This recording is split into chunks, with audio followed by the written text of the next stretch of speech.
Good evening, good evening, good evening. My name is Richard Lewis Brown, Local 1000 President. Today is September 1st, 2021. Tonight, Local 1000 listens to you. This is your opportunity to speak your mind in favor of the union, against the union. It's up to you. We're all here tonight in love and respect. I'm excited to get the calls flowing in. It's exactly 6:29, so we're 1 minute early. It's going to be a fun night tonight. Can't wait. As you know, Local 1000 is doing many things, and hopefully tonight we'll get a chance to discuss these many things we're doing. And again, we're here 100,000 strong. And so we'll get started. I don't see anyone in the queue quite yet. And so we'll wait a few minutes. As you know, we currently approved a new contract for our staff here. That was exciting. That was on Monday evening, August 30th. And so, first person in the queue, Yolanda Williams. Good evening, Yolanda.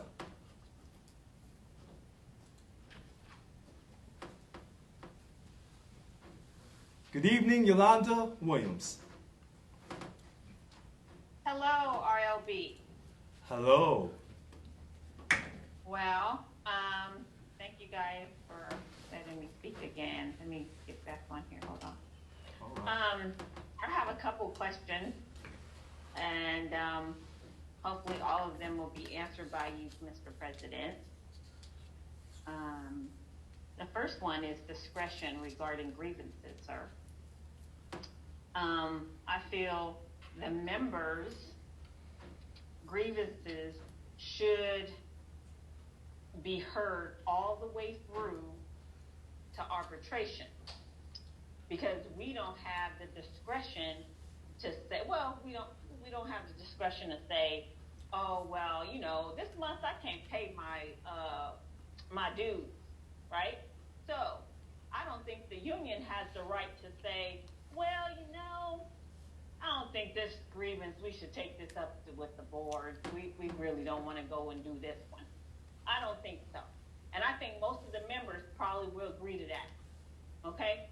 So to me, you guys need to look at discretion of the union and how they determine what's going to quote unquote arbitration. Because if we're paying our dues every month, obviously our grievances mean something to us as members. Okay? Secondly, the other one is the OPEB or whatever that's called. I want to know, when we leave, if we should leave the state, what happens to our money? The state just give it to other people, and we didn't put 2, 3, 5, 7 years in? I want to know. So that's one. Number 3, how is the union going to work on winning some of the out-of-class grievances? You previously said 1 out of 99 grievances, y'all win. Okay? That's not a good ratio, especially when I'm paying about $60 a month for some union representation. And I think the members would agree. Next one. Number 4, promotion. Not being notified by email. Some members in different departments are not being notified when there's a job opening. I wonder if that's on purpose. Especially if you have a grievance out there. You know, so you're getting passed up by supervisors, and the next thing you know, somebody who's been in position for probably only 6 months, they get the job. You didn't even know about it. Okay? Next, transfer. Why is it so difficult to transfer to a different department? It's like you trying to apply for the job again. Being a state employee should be easier for the employee to transfer a different department if they're having problems or if they just want something different. Mm-hmm. But it's not like that. You got to apply like you're applying for the job all over again. So what is the benefit of being a state employee, Mr. President, if we don't have a way to just transfer easily? I'm not saying give us the job, but at least we should have some type of perk being that we're a state employee instead of going out here doing the same thing as a new applicant. I think the members would agree. Okay. Number six. Go ahead. All right. So you've covered a lot of ground, Yolanda. We're so happy that you called in. I'm going to go back to your last question, the transfer. Many of our people complain about the transfer situation. As far as I'm concerned, you make great points, but it's not covered by our contract.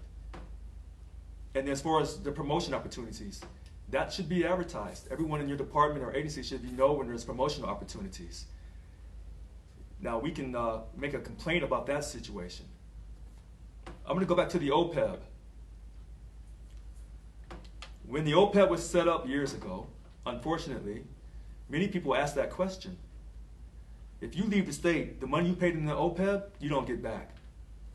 Now, they ran this situation that said that if we don't pay into our retiree health care, there was no guarantee we'll get it. Now, I disagreed with that because we were guaranteed our retiree health care on the government code, and I stated that in 2018. Many people disagreed with me. That's a hot button issue.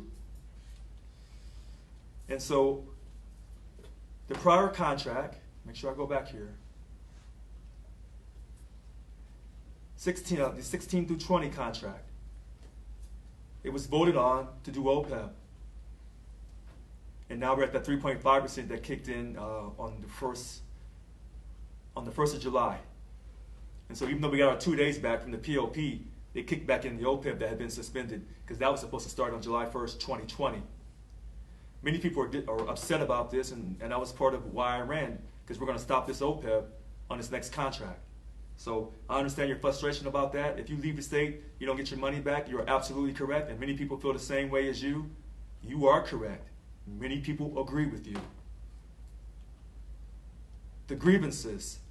Well, Yolanda Williams, it appears that you and I must have been born on the same day in the same year, because everything you said tonight, I strongly agree with. We should take everything to arbitration because you're paying your money. And I made that argument for many, many, many years. Our contract doesn't allow us to take everything to arbitration. In fact, it's so funny you brought that up. I brought my contract tonight. And I'm going to go to this one part that I love to talk about. Because, Yolanda Williams, this is what you're talking about. Your dignity. I'm going to say it again for you, Yolanda Williams. Everything you talked about, these questions go back to your dignity and respect in the workplace. Dignity clause. The state is committed to providing a workplace where all employees, listen to how I say this, Yolanda Williams. 5.11, page 17. Dignity clause. The state is committed to providing a workplace where all employees, it doesn't say dues paying members, it says all employees, regardless of the employee's classification or pay status, are treated by supervisors and managers in a manner that maintains generally accepted standards of human dignity and courtesy. Employees alleging they have not been treated accordingly may file a grievance. Listen to the last part of this, Yolanda Williams. The decision reached at step 3, Cal HR, shall be final. Let me say it for you again.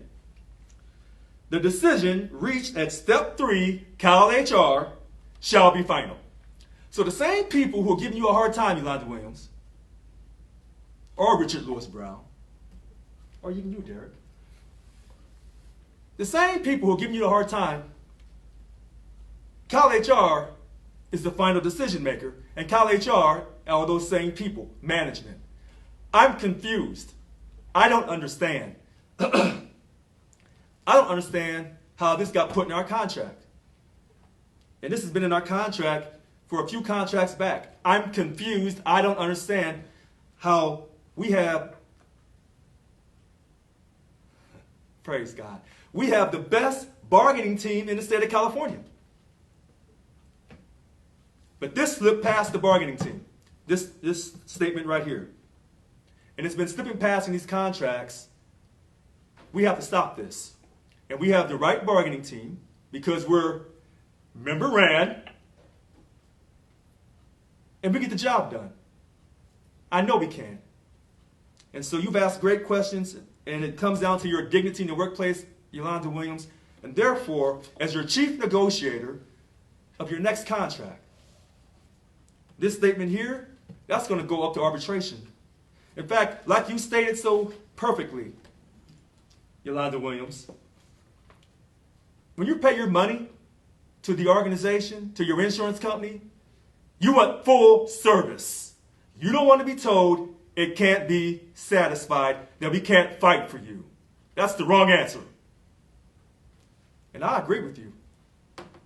And like you said, a lot of people in this union, whether they say it on Facebook, whether they say it through email, text, fax, they feel the same way as you. Thank you for your call. Okay, next caller is Karen Duvall. Good evening, Karen. How are you? Good evening. I'm fine. I have a question from my members in my area. They wanted to know when organizers are going to be at our facilities. There's a few of them that want to see a representative there every week.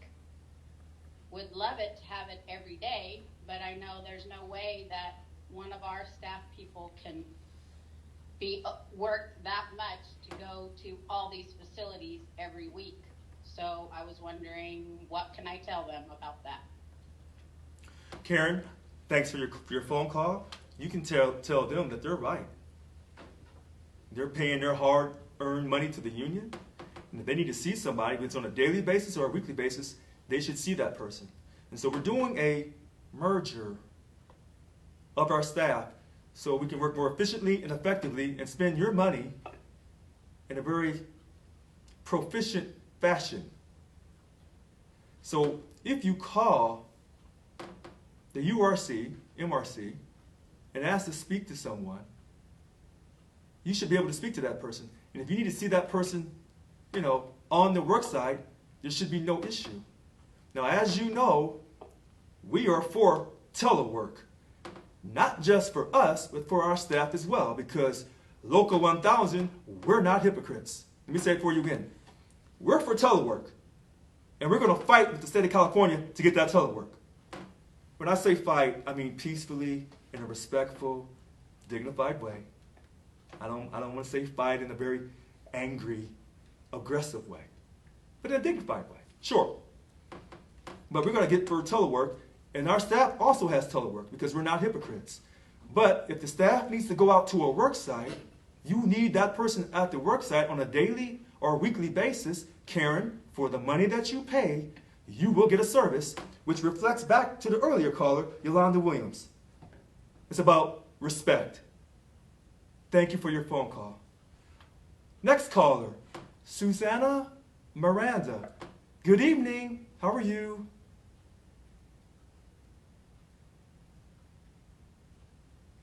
Good evening, Susanna.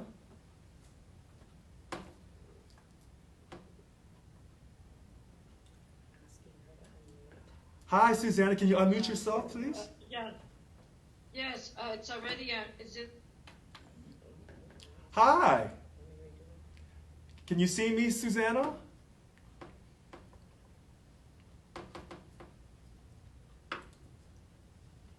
Hello? Yeah, can you hear me? I hear you and I see you. How are you this evening? Okay. Hi. Hi, good evening. I have one question. I think it's the same as last week. Have you found out about the hazard pay? Susanna, Because last year, let me tell you, last year we had COVID team, COVID registry. They were getting $41 an hour. What about us? We ain't got our hazard pay. So that's not fair that they got their money and we were working during COVID time. So it seemed that they forgetting about us, state. So we work, so it isn't fair. They got their $41 an hour, the registry COVID team staff, and we didn't got nothing on hazard pay. So, Susanna. Yeah, so as you know, the hazard pay, the hero pay, all those words mutated into a word called the federal essential worker premium pay. We have not gotten it yet. I have tried to reach out to the governor, Governor Gavin Newsom, and hopefully he'll call me within a few days. I've been trying to reach out to him since June 30th to find out about this money, because we know that everyone represented by Local 1000, and I'm going to say something that people don't like, whether they worked from home or whether they went into work and put their lives on the line, everybody deserves some of that federal essential worker premium pay. And, he's had this money for many, many months. In fact, even without the federal money, we got a state surplus, $76 billion they reported between the January to March timeframe. And then we have another $27 billion in federal money. So you're absolutely right, Susanna Miranda. You deserve that money. And we are working with the state in a very professional, dignified, peaceful way to get the money. Thank you for your phone call, ma'am. And you can call every week, and hopefully one week I'll have some really, really good news to tell you about that money. All right. Next caller, DLC 772 President Mary Dela Cruz. Good evening, ma'am. Hi. Good evening, everyone. Good evening, President Brown. Just to piggyback with the young lady that just got off the phone, I do know, and maybe you can explain to us, some state work departments are receiving an allowance for their phone and their PG&E use for teleworking. And I don't know if it's because it comes out of a different payer bank or what, but my question would be, wouldn't we all state workers be entitled to that who are working from home and not just certain departments? That was my question, and thank you so much. Oh, you're very welcome. So, Mary, I would agree with you. We are having conversations with the state of California, and those are private conversations, and once we get everything resolved, I would be inclined to say that you're absolutely right. We will get paid for those who telework some financial assistance to help cover our bills. I would say that. Can I guarantee it? I can't guarantee it, but we are having conversations. I'm working with the bunk chairs and our new VP of Bargaining, Irene Green, and we will resolve this matter. Will we resolve it by next week? I don't think so by next week, but let's keep hope alive. Okay, so we're at 6:48. We started at 6:28, and well, I see people are online. Well, I guess that's the spirit tonight. So, what have I done since last week? I think you probably have a good idea of what I've been doing. So, have we saved money since I started working as the president of Local 1000? Yes, we have. We haven't paid salary stipends. The VPs have been just incredible. They've held to their word. They're not taking a salary stipend. I'm not taking a salary stipend. So we have saved money. Now, an important point is, oh, we have a caller. So, good evening, Alfred Torres Jr. Good evening, sir. Hey, good evening, Mr. President. How are you doing? I'm doing great. How are you? Yeah, I'm doing okay. So, again, I'm just going to go right into it. When your recent meeting with Cal HR, as far as the telework, were you successful with that meeting? And if you were, are you able to discuss the outcome of the telework status for state workers? So, I'm glad you asked that question. The telework meeting happened a few days ago. It's a confidential meeting. Nothing is set in stone. We're not going to release our strategy. The state of California is watching me. They watch my videos. And I'm excited about working with the state of California along with the VP of Bargaining, Irene Green, and the 9 bunk chairs. I'm excited. Can I tell you everything that's going on? No. It is confidential. But once the agreement is made, I know I can't satisfy everyone. I can't satisfy 100,000 people at the same time, but I'm going to try. All right, thanks for your question, sir. Next caller, Frank Askin. Good evening, Frank.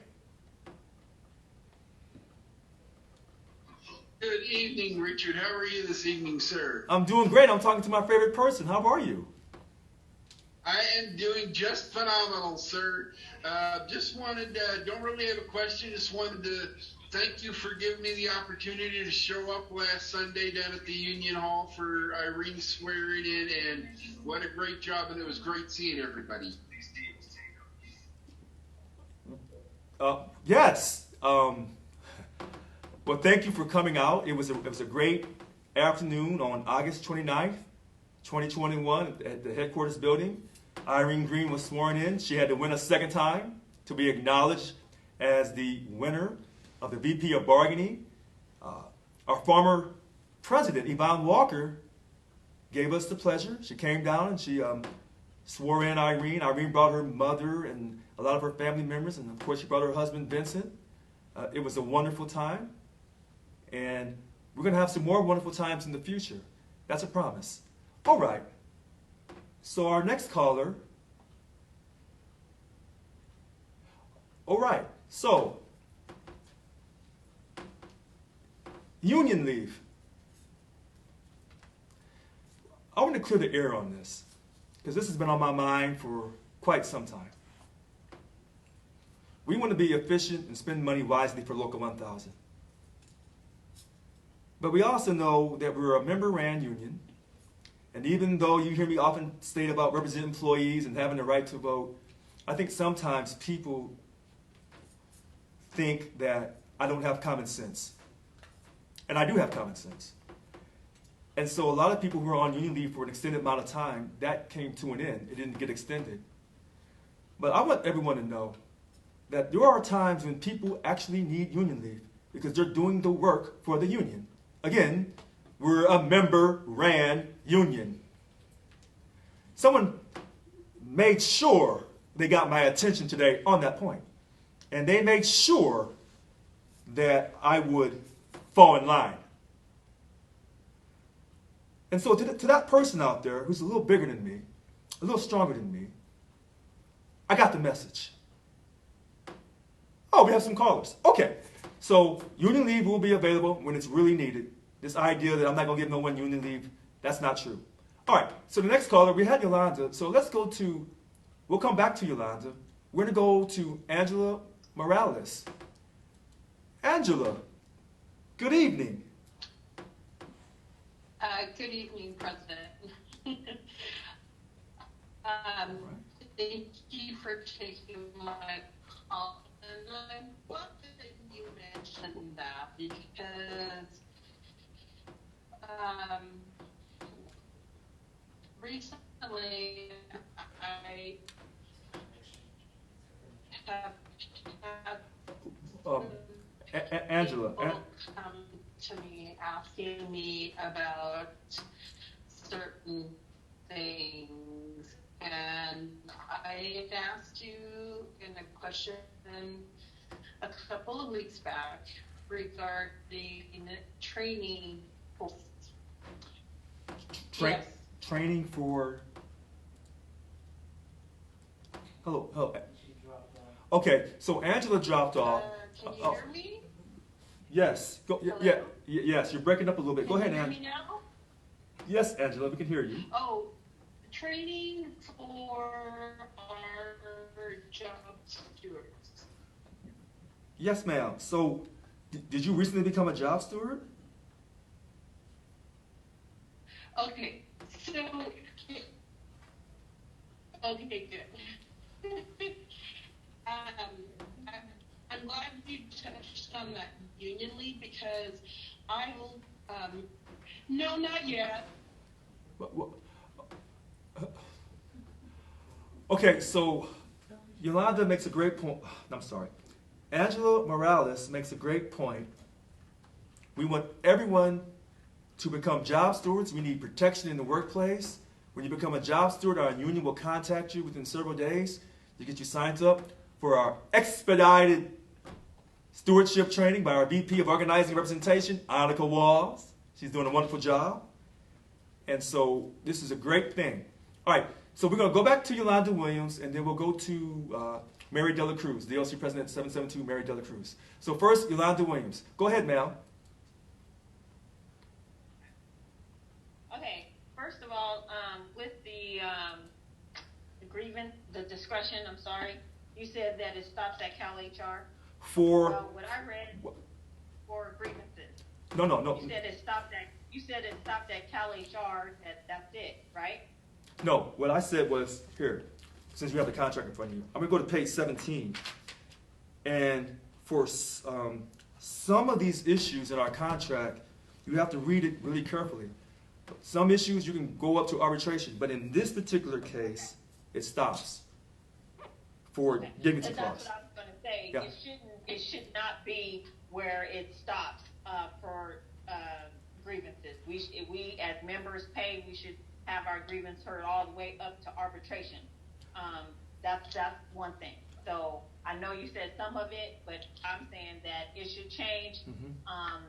President Brown, that it should all our grievances should go into arbitration, because all of us feel, for one, we wouldn't do a grievance if we didn't feel that it was valid.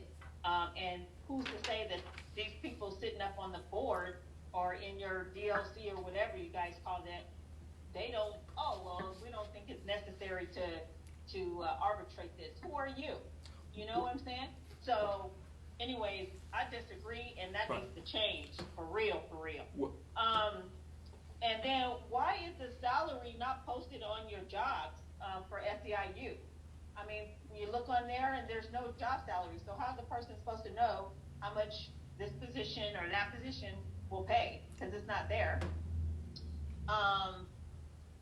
And then there should be some type of separate department to do investigations on discrimination allegations, because having the departments investigate themselves is laughable, and it's really a conflict of interest. I mean, who are they really going to go against themselves? I mean, really, that's something to look into, Mr. Brown, President Brown. I'm sorry. Right. So. And that's it for me, right? For those three things. Right. And so, before you hang up, if you go the page before on page 16 about non-discrimination, we do have it where it states for the Department of Fair Employment and Housing, DFEH, or the Federal Equal Employment Opportunity Commission, the EEOC. Now, it states that some people believe that's still not good enough, but that part is covered in our contract. But that may not, like I said, be good enough for you, and for many other people as well. You make valid points. I cannot dispute not one thing you have said tonight, Yolanda Williams. I say that sincerely. All right, so I see Mary, I see Angela again, but we haven't talked to Yolanda Curtis or Maria Skelton. So we're going to go to Yolanda Curtis next. Good evening, President Brown. How are you? Oh, I'm doing great. How are you this evening? I'm doing great. One comment regarding the essential worker, the essential pay. I was just thinking, is it possible that those individuals meet up with the union steward of their DLC and see if they could just write a letter to Governor Newsom regarding that, getting everybody together and protesting in writing to make him accountable for that pay that they deserve. That's one comment to think about. I'm not sure that can happen or not. We do need to make him accountable for the state budget because a lot of people was in hardship regarding that 9.23% reduction because of the PPL days. That it doesn't justify us losing income. The comment regarding Yolanda was speaking about discrimination. I would recommend, because I was a part of it, and that yes, agencies should have a private investigation. But I recommend that if there is a problem with discrimination, whether it is age discrimination, harassment, intimidation, or bullying, all the factors, I recommend that you file an in-house grievance with that particular agency that you work at, and that you file with the federal EEOC. Majority of the time, if your case is strong, they will send a federal arbitrator or judge to cite, because I have helped someone in that situation where they will arbitrate between you and that agency, whomever that may be involved at that time. It does work. But the key is you got to have your facts. You got to CYA. You got to include all the information, dates, time, when it happened, if you, as far as witnesses, all of that, and follow through. I don't recommend with the fair housing, because I dealt with that is what my experience is not favorable for state employees, but the federal EEOC is. All right. Thank you. So, Yolanda Curtis, excellent call. I agree with Yolanda Curtis. Filing with the federal EEOC for not sexual harassment, but for discrimination. And then what she stated about doing protest letters. If Local 1000 representative employees send us protest letters demanding that the governor do something about this essential worker premium pay, you have my word on it that I'll deliver it myself. You send it to send it to us by email, and we'll stack them up. And if we have to walk them over once a week, you have my word. And you know me, I'll do it on video. And that way you know they got over there. And we can give a count of every week. Yolanda, it's a brilliant idea. Every week we take over a number of protest petitions, because everyone's in the petition mode these days, saying where is the essential worker premium pay when Local 1000, along with other state employees, have put their lives on the line to make sure that we stay the most powerful state in the nation with the fourth largest economy on earth. Oh, one quick thing. Back to Yolanda Williams. I didn't answer a question. And I've been waiting for this question to come up. But Yolanda, tonight's your night. You asked about the salaries for the staff of Local 1000. Very interesting. We're going to post those salaries. Now, hear me out on this, Yolanda. The board of directors may give me a lot of pushback. As you know, on August 30th, we were ratifying this, the contract for the staff that works here, UAW 2350, and they didn't want to have conversations out in the open. And I asked, send all your questions, let's talk about it offline, or basically in a closed arena. But let's just do a yes or no vote. And that didn't happen Monday night. But the contract, through the grace of God, still got approved. And so now that we're going to post these salaries of everyone that works for the union, there may be a lot of pushback from the board or from other people, other Local 1000 leaders, because they may say that's too much transparency. As you know, they're trying to contain me on this idea of being transparent. We're going to post this next week, and hopefully people will respect the transparency. All right. Next caller, we've spoken to Mary. All right, so we need to go to Maria Skelton, and then I see DLC President 767 Richard Wade. So we'll go to Maria Skelton. All right. Hi, good evening. Can you hear me? Yes, I can. How are you? I am blessed. Thank you for picking on me and allowing me to speak. Good evening to you, and good evening to the staff and all. Oh, wait. I'm so sorry, ma'am. Maria? Yes. Let me give you a full respect. That's President 725 Maria Skelton. Yes, ma'am. Go ahead. That's okay. Oh, okay. It's fine. I'm Maria Skelton, but thank you for that too. Oh, you're very welcome. And thank you, President Brown. Thank you so much. Going back to union leave, I have been off due to surgery that I'm still healing from an injury at work, and it's talks that I may need to have another surgery. So I cannot reach out and go to the office and do what the president's supposed to be doing, and being in the office. My vice president lives further out, and she cannot as well go to the office when employees need it. I can tell you that union leave would really, really help if we were able, and this is a question, are we able to have someone from a different DLC that was able to help and work with the employees before? I don't want to say my office, but I could say in the other office. Mm-hmm.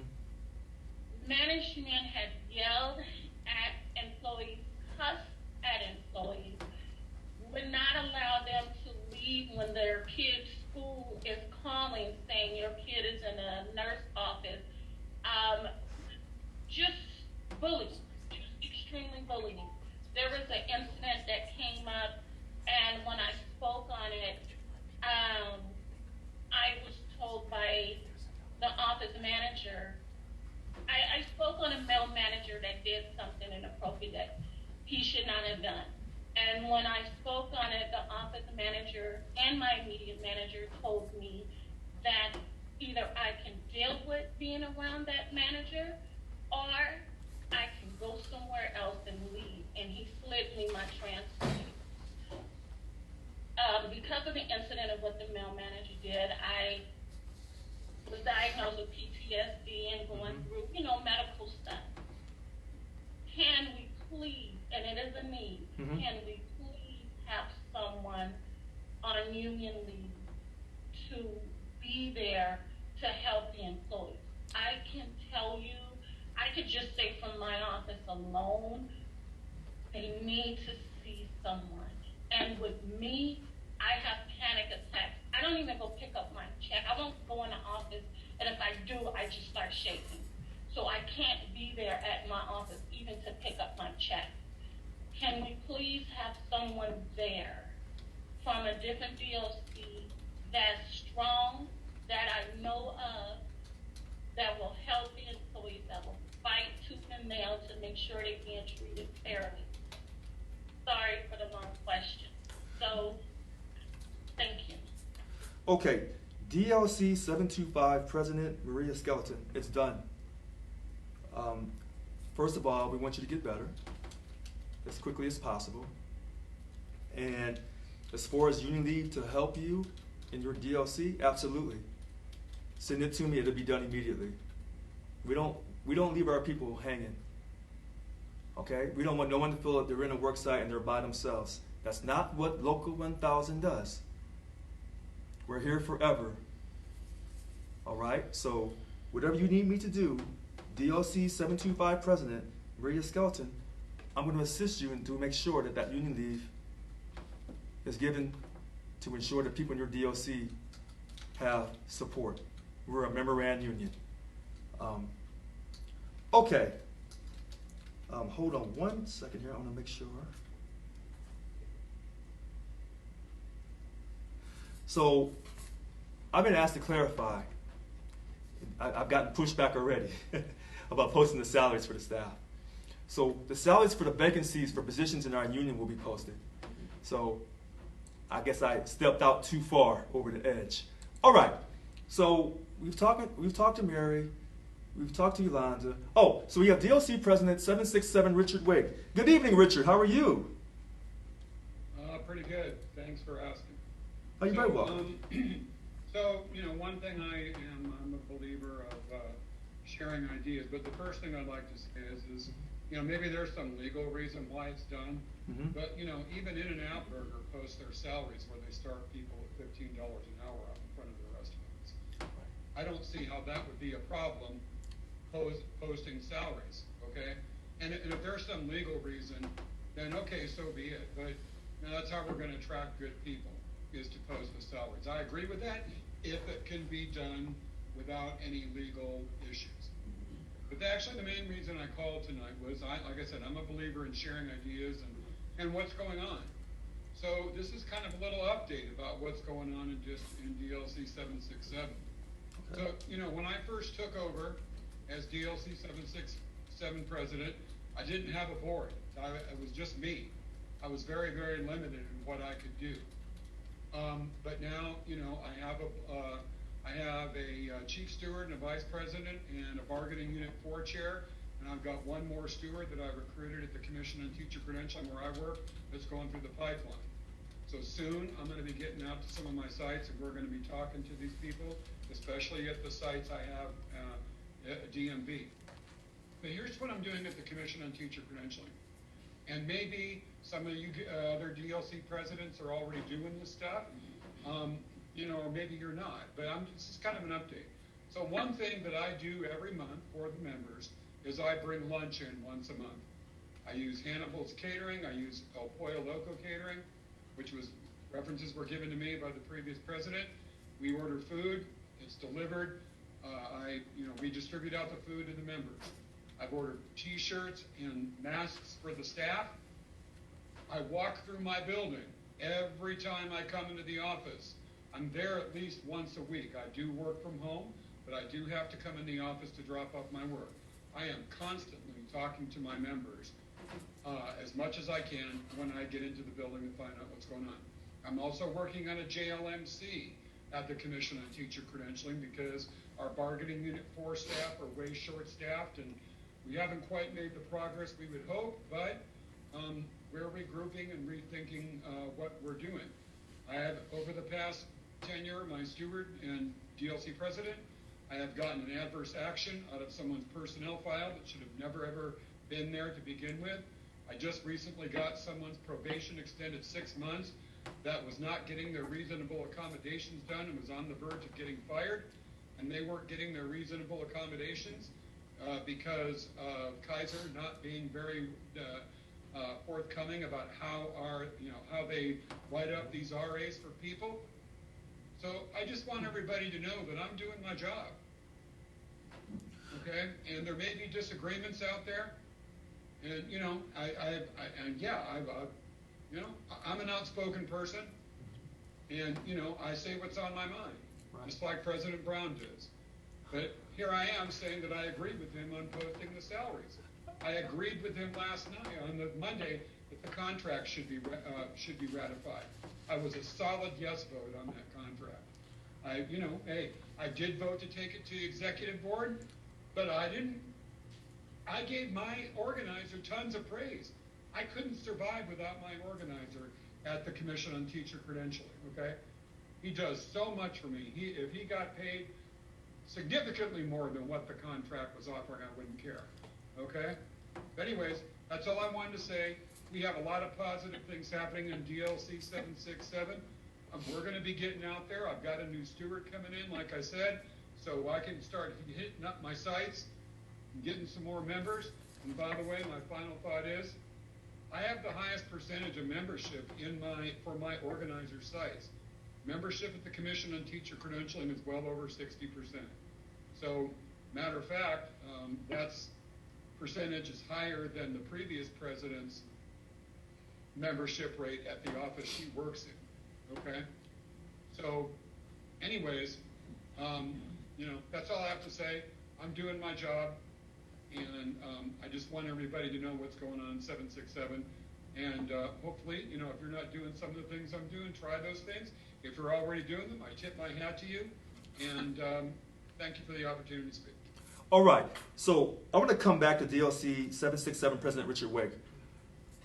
When I was speaking earlier to Maria Skeleton, what I failed to say is anyone that's having a problem, that's really in need for union leave or whatever, please call our member resource center.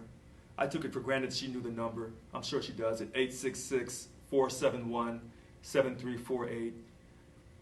I know people have called me on my cell phone. If I don't call you right back, that does not mean I'm ignoring your phone call, your text, your email, your Facebook comment, or your Facebook message. I'm answering people. Just give me some time. I'll catch up to you. Now, I want to get to DLC President 767 Richard Wake. I think we should mark the calendar. Today is September 1st, 2021. Richard and Richard have agreed on something. Let's pause for a second. With respect, I say to DLC 767 President Richard Wake, thank you. We agree on posting of the salaries of the staff. Now, Richard talked about all the incredible things he's doing in his DLC and at his work site. Here's where it gets tricky for me. If I give him too much praise for his incredible work, I'm going to have 50 other presidents coming at me. Now, as you know, I got problems. In my mind, all of these DLC presidents and their e-board and those bunk chairs are doing a great job. Do we see eye to eye on every single thing? We do not. Does that mean that we're going to lose Local 1000? It does not mean that. Does that mean we have problems? Yes, we do. Does that mean that forgiveness cannot overcome anger and madness? Absolutely not. We hold on to hope. Let me stop preaching. Let me stop. Thank you for the phone call, DLC President 767 Richard Wake. Keep on doing what you're doing with your great work in your DLC. I know you're outspoken. I'm outspoken too. What's fair is fair. All right. Next caller. So we're going to go back to DLC 772 President Mary Dela Cruz. Go ahead, ma'am. Thank you, Richard. You're very welcome. Thank you for allowing me to speak. I'd like to kind of piggyback with what Richard had to say and the young lady, the president before. I'm a DLC president for 772, and we have extended ourselves in that area. I'm a bargaining 17, HFEN, and a lot of DLC presidents, when they have HFEN issues within their DLC, myself and I know another person has extended themselves and offered their services to be able to help as subject matter experts to be able to help represent that member. And we don't have any problems. I can tell you for our department, they like to do a lot of teleconferencing. And so we have represented many members down south. I'm from the Central Valley, up north. And we avail ourselves to any DLC president who may have a matter that perhaps like HFENs that they may not know anything about those issues. I may not know anything about, the post and bid or, and I network with other DLCs to say, hey, can you help me in this? Can you educate me? Or, and I extend, as a DLC 772 president, I extend my service as a subject matter expert to help any DLC president that may have issues with HFENs so that we can help the members. That's, I'm putting that out there. And, the question that I wanted to ask before was in regards to union leave. I believe, yes, there are people that need union leave. My question, and I don't know, maybe this is a comment, historically, there have been individuals on union leave for a long length of time, and I don't know, and I guess I'm asking, will there be term limits on people that would have union leave as opposed to, 5+ years and as we learn or as we're growing leaders, once I've been on my term, perhaps if there is terms, let's bring up other leaders and share the wealth and maybe extend that to somebody else so they in turn can also be on union leave and rotating it. That's just a suggestion so that others can experience that same opportunity as opposed to having the consistent same people always on union leave. I would like to see term limits, so it's not always the same individual always, and we're 96,000 member led, and can you imagine how many leaders that we can develop if we share the wealth and rotate that out? That's my comment, and thank you for taking my call. Okay, DOC 772 President Mary Dela Cruz. That's a great call. First of all, let me acknowledge the importance of the Heffens up and down the state of California.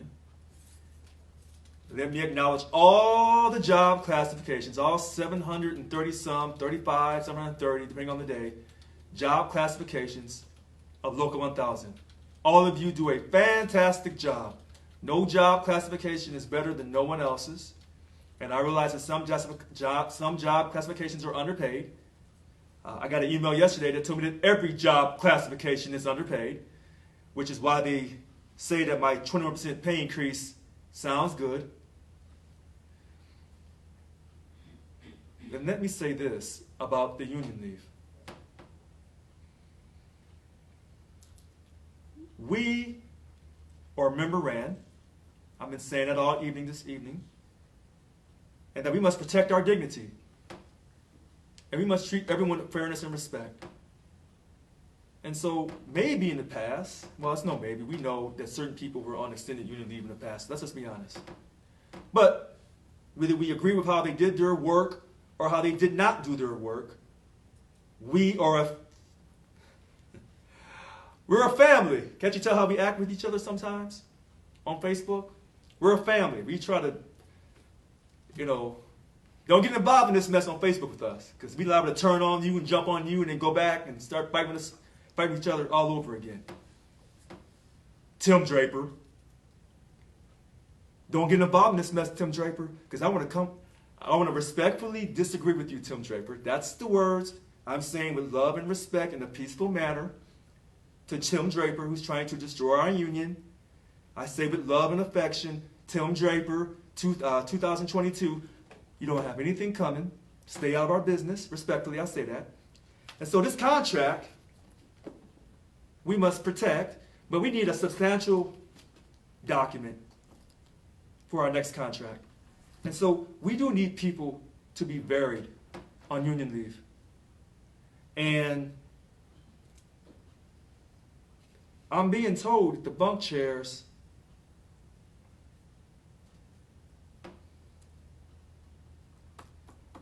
that they need union leave.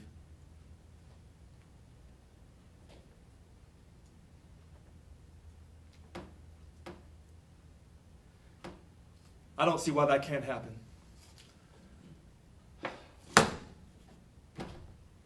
All right, we're going to do one last caller, and then we're going to be done for this evening. We've had a very peaceful, uneventful, calm, dignified, and you don't know how long I can last doing this evening. I don't know either. So we're going to be very easygoing, and we're going to do Yolanda Curtis last. She's the last caller, and we want everyone to have a great evening. So go ahead, Yolanda. Wrap us up tonight.